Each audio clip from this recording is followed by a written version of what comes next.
దేశంలో ఎక్కడ పేలుళ్లు జరిగినా భాగ్యనగరం ఉలిక్కి పడుతుంది.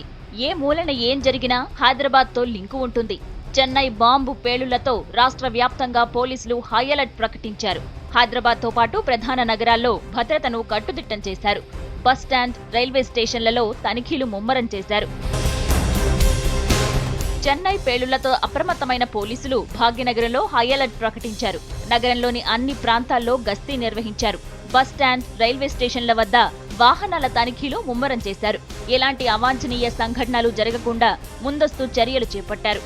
చెన్నైలో జరిగినటువంటి ఘటన దృష్ట్యా భద్రత అంతా పెంచాం. అన్ని ప్రధాన రైల్వే స్టేషన్స్లోనూ జీఆర్పీ, ఆర్పీఎఫ్ అందరూ కలిసి సంయుక్తంగా తనిఖీలు నిర్వహిస్తున్నాం. డాగ్ స్క్వాడ్, బాంబ్ స్క్వాడ్ ద్వారా అన్నిట్లో కూడా మేము తనిఖీలు చేస్తున్నాం.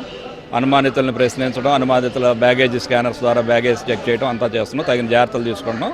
మన సికింద్రాబాద్ కానీ హైదరాబాద్ స్టేషన్లో ఇలాంటి దుర్ఘటనలు చోటు చేసుకోవడానికి సంబంధించినటువంటి ఇన్ఫర్మేషన్ అయితే ఏమీ లేదు. అయినా కానీ కట్టుదిట్టమైన చర్యలన్నీ తీసుకుంటున్నాం. Nampally, Secunderabad all major stations in Secunderabad division, Warangal, Kazipet, Vikarabad, Bidar అన్ని స్టేషన్స్లోనూ కవరేజ్ పెంచుతున్నాం.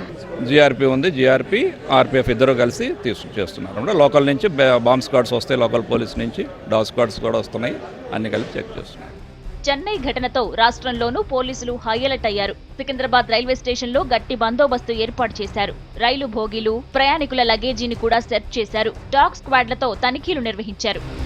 చెన్నై జంట బాంబు పేలుళ్లతో వరంగల్ జిల్లా పోలీసులు అప్రమత్తమయ్యారు. రైల్వే స్టేషన్లో డాగ్, బాంబ్ స్క్వాడ్ తనిఖీలు నిర్వహించింది. రైళ్లన్నింటినీ క్షుణ్ణంగా పరిశీలించారు.